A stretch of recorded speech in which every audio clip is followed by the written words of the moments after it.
DMK AIADMK poster சண்டை 22 உயிர்களை பலி வாங்கி இன்னமும் வேணும்னு நிக்குது. அப்பா கலைஞர் காலத்துல ஆரம்பிச்சு அவர் மகன் ஸ்டாலின் ஆட்சி வர கண்டுக்கப்படாத மதுரையோட கொலை சரித்திரத்தை பார்ப்போம். ராம்நாட்ல இருந்து மதுரைக்கு பிழைப்புக்காக வந்த திமுகவை சேர்ந்த வி கே குருசாமியும் அதிமுகவை சேர்ந்த ராஜபாண்டியும் ரெண்டு கோஷ்டிங்களா மாறி இந்த 22 வருஷத்துல 22 கொலைகள் அரங்கேற்றி இருக்காங்க. பஞ்சம் பிழைக்க வந்தவங்களுக்கு பணம் பார்க்கிற தொழில் அரசியல் தான் தெரிஞ்சுக்கிட்டு வி கே குருசாமி திமுகவுக்கும் ராஜபாண்டி அதிமுகவுக்கும் விசுவாசம் காட்டி வளர நினைக்கும் போது போஸ்டர் ஓட்டுறதுக்கு யாரு முன்னாடின்னு அடிச்சுக்க ஆரம்பிச்சிருக்காங்க.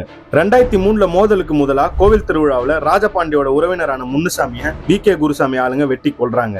அங்க ஆரம்பிச்சு போன மாசம் வி கே குருசாமி அக்கா மக கிளாமர் காளி கொலை வர 22 கொலையாகி போச்சு. வேடிக்கை பார்க்கறத தவிர காவல்துறை வேற எதுவுமே செய்யல. முன்னுசாமி கொலைக்கு பழிவாங்க 2008 மாரிமுத்து, மூர்த்தி, ரமேஷ்னு குருசாமியோட ஆளுங்க 3 பேரை கொலை பண்றாங்க. இதுக்கு மூளையா இருந்தது முன்னுசாமியோட சகோதரனான வெள்ளக்காளி தான். இந்த வெள்ளக்காளி மேல 40க்கும் மேற்பட்ட குற்ற வழக்குகள் இருக்கு. குருசாமியோட நேரடி எதிரியான ராஜபாண்டி இறந்ததுக்கு அப்புறம் குருசாமியை கொல்றதையே சபதமா ஏத்துக்கிட்டு கொலை பண்ண ஆரம்பிச்சாரு வெள்ளக்காளி. அடுத்து குருசாமி குறி வச்சப்போ அவர் தப்பிச்சு போக அவர் தங்கை கணவர் பாம்பு பாண்டிய 2013 கொலை பண்றாங்க. பதிலுக்கு குருசாமி ஆளுங்க மொட்டை மாறிய 2015 கொல்றாங்க.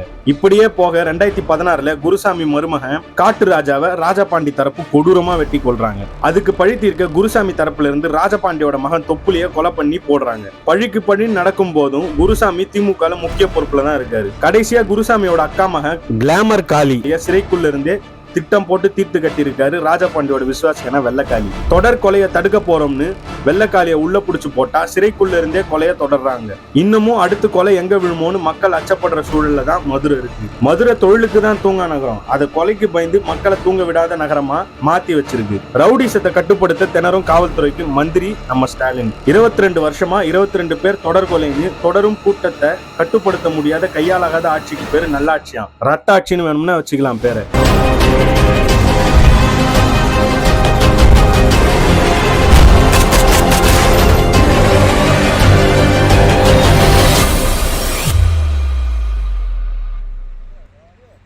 இந்த சேனலை மறக்காம சப்ஸ்கிரைப் பண்ணுங்க.